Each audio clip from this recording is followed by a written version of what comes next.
Hello जी, कैसे आप लोग हो? उम्मीद करते हैं आप लोग बहुत अच्छे होंगे। आज हम लोग पढ़ने वाले साइंस का एकदम इम्पोर्टेंट सवाल, बहुत ही मजेदार सवाल।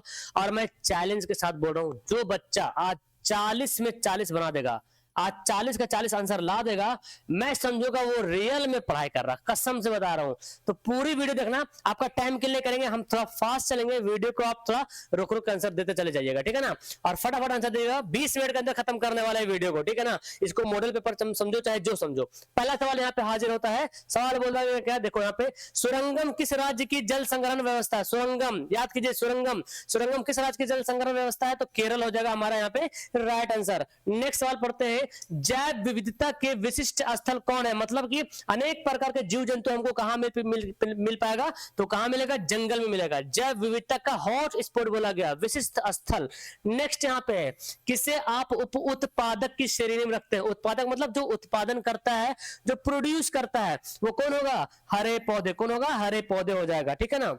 नेक्स्ट यहाँ पे, आंखों एवं बालों का रंग किस प्रकार का विभिन्नता है? देखिए, आंख का रंग, बाल का रंग, ये क्या है? एक अनुवांशिकता है। क्या? अनुवांशिक, यानी कि जननिक विभिन्नता, अनुवांशिक विभिन्नता है। जिस तरह से माँ बाप का बाल का कलर या आंख का कलर होगा, संतान में भी उसी प्रकार देखने को मिलेगा। नेक्स्ट सवाल है, संतान का रुधिर वर्ग किस पर निर्भर करता है? यानी कि इंसान, संतान यानी कि बाल बच्चा जो भी है ना, उसका जो है ब्लड ग्रुप किस पे डिपेंड करेगा? डिपेंड करेगा माता पिता के रुधिर वर्ग पे, मतलब माता पिता के ब्लड ग्रुप पर डिपेंड करेगा उसके बच्चों पे, ठीक है। नेक्स्ट है, मादा में निषेचन कहां होता? मोस्ट इंपोर्टेंट सवाल। तो मादा में निषेचन कहां होगा? मादा में निषेचन होता है फाइलोपियन नालिका में। कहां होता है? फाइलोपियन नालिका में होता है। एकदम इंपोर्टेंट सवाल। चलिए, उम्मीद है कि सब बच्चे आंसर दे रहे होंगे। निम्न में से कौन जनन संचारित रोग के अंतर्गत आता है? यानी कि वैसा बीमारी जो जनन संचारित रोग के अंतर्गत आता है, ठीक है ना।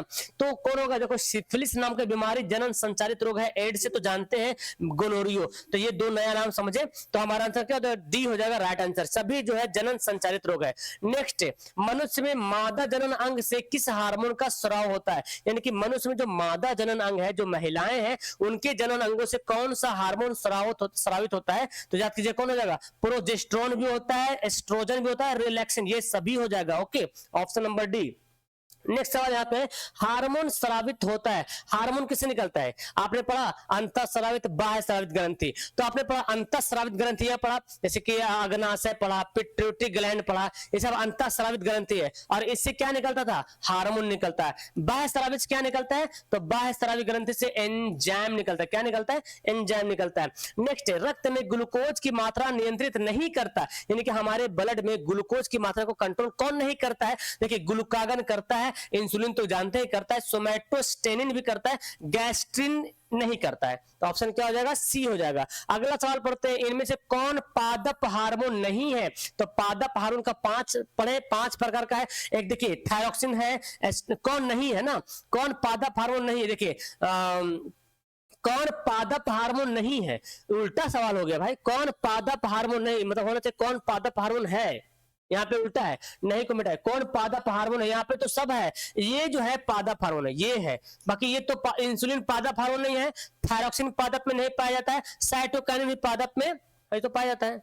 ओ भाई साहब, तो ये गड़बड़ है। तो यहाँ पे तो ये दोनों होगा, यहाँ पे ऑप्शन ही गड़बड़ है। यहाँ पे देखो, ये दोनों हो जाएगा, ठीक है ना, ऑप्शन सी और डी। अगर इसके अकॉर्डिंग चलेंगे तो ये दोनों, देखो ये दोनों पादप हार्मोन है, ये दोनों पादप हार्मोन है, ठीक है ना। अरे यार, मैं क्या बोल, सॉरी, एस्ट्रोजन कहां से जाएगा? एस्ट्रोजन में साइटोकाइनिन पादप हार्मोन, ऑप्शन नंबर हो जाएगा इसका डी, ठीक है ना। गलती हो गया, एस्ट्रोजन पादप हार्मोन तो महिलाओं में पाया जाता है, ठीक है ना। नेक्स्ट पढ़ते हैं, यह भोजन के हानिकारक बैक्टीरिया को नष्ट करता है, यानी कि हमारे पेट में कौन सा अम्ल है जो भोजन के हानिकारक बैक्टीरिया को नष्ट करता है? और वो कौन? हाइड्रोक्लोरिक अम्ल, यानी कि HCl जो है बैक्टीरिया को नष्ट करता है।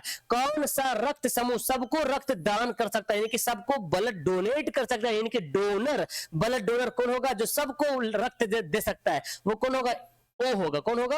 ओ होगा। नेक्स्ट यहाँ पे, भ्रूण को माता पिता से पोषण किस प्रकार मिलता है? यानी कि जब बेबी माँ के पेट में होता है तो उसको जो है भोजन कैसे मिलता है? तो याद कीजिएगा, प्लेसेंटा से। किसे मिलता है? प्लेसेंटा के माध्यम से उसको भोजन प्राप्त होता है। बोला गया, नर युग्मक और मादा युग्मक के संलग्न को क्या कहते हैं? यानी कि नर युग्मक और मादा युग्मक, नर युग्मक और मादा युग्मक, अगर यानी कि नर युग्मक और मादा युग्मक आपस में मिलेगा तो उस मिलने की प्रोसेस को क्या कहते हैं, उसको कहते हैं क्या, निषेचन कहते हैं, फर्टिलाइजेशन कहेंगे, क्या कहेंगे, निषेचन कहेंगे।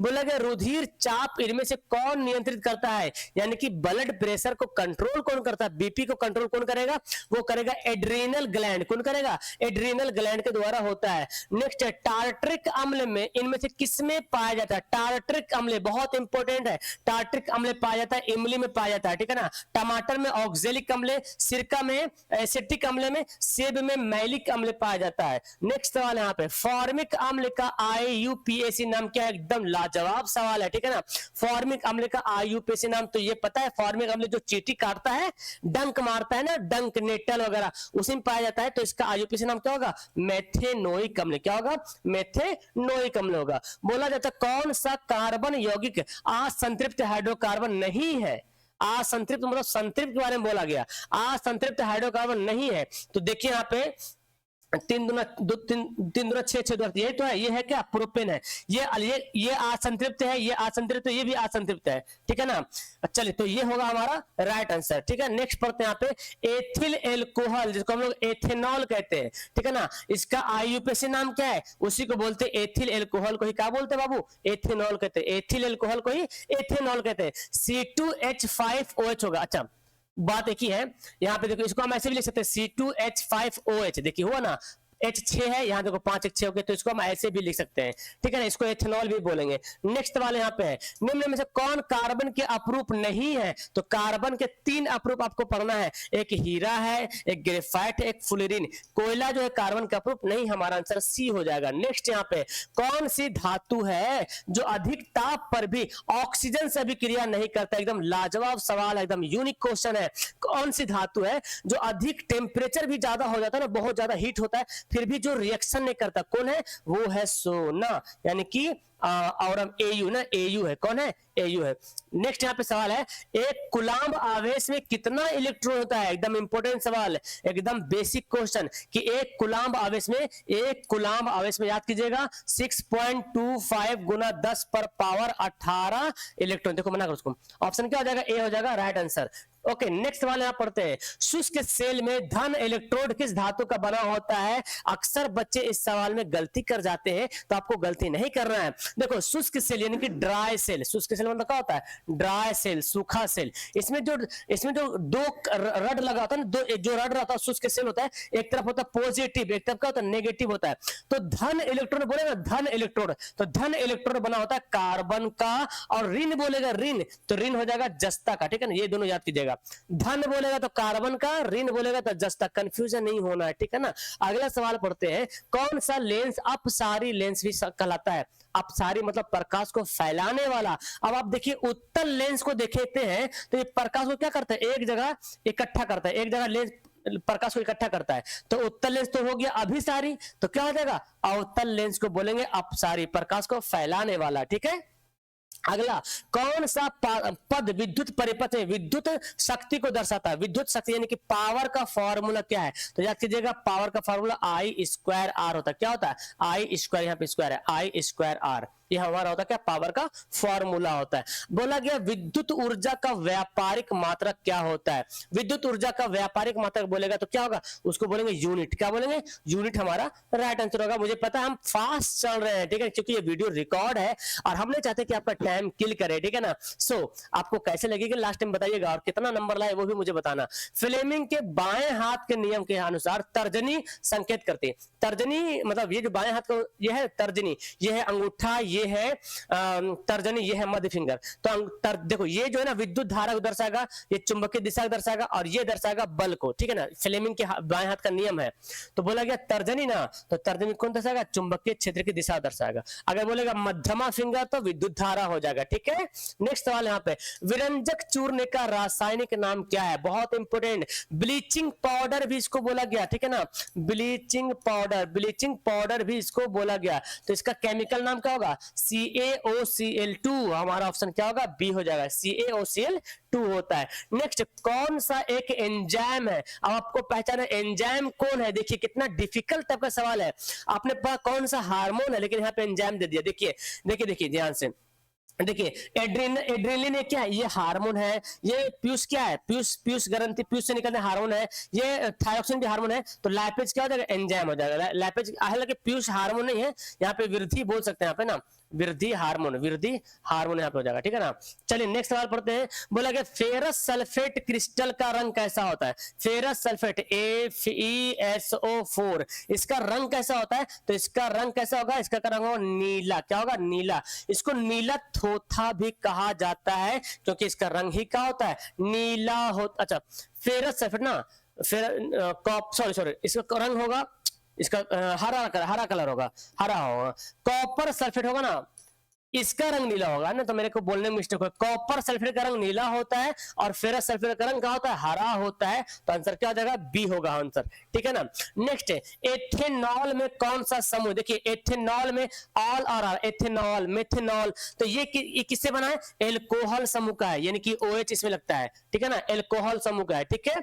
अगला सवाल बोलता है कि लाल तप्त आयरन यानी कि लोहा पूरा गर्म होया हुआ है, उसके ऊपर पानी डाल देंगे तो कौन सा यौगिक प्राप्त होगा, तो होगा फेरस ऑक्साइड, क्या होगा, फेरस ऑक्साइड Fe3O4, हमारा आंसर होगा ऑप्शन नंबर सी।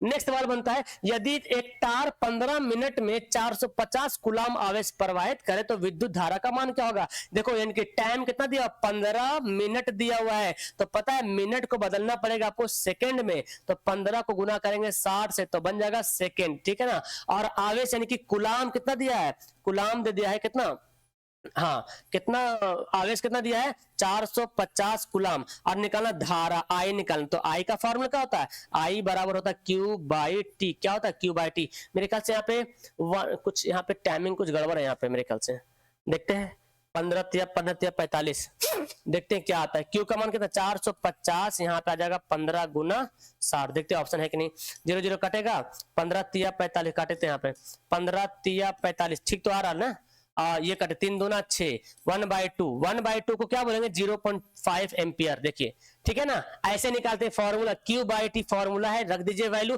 और याद कीजिएगा धारा का जो मान होता है एम्पियर होता है, और जो टाइम होता है ना, टाइम का मात्रा क्या होता है, सेकंड होता है, टाइम का मात्रा सेकंड, तो सेकंड में बदलना पड़ेगा इसको, ओके जी। चलिए अगला सवाल यहाँ पे बोला गया प्रतिरोध, प्रतिरोध का SI मात्रा क्या होता है, एकदम इंपोर्टेंट, तो प्रतिरोध का क्या होगा, ओम हो जाएगा। जूल किसका होता है बताओ, ऊर्जा का मात्रक क्या होता है, जूल होता है, कार्य का मात्रक भी जूल होता है। वोल्ट किसका होता है, विभवांतर का मात्रक क्या होता है, वोल्ट होता है। एम्पियर तो पता है विद्युत धारा का मात्रक एम्पियर होता है, ठीक है।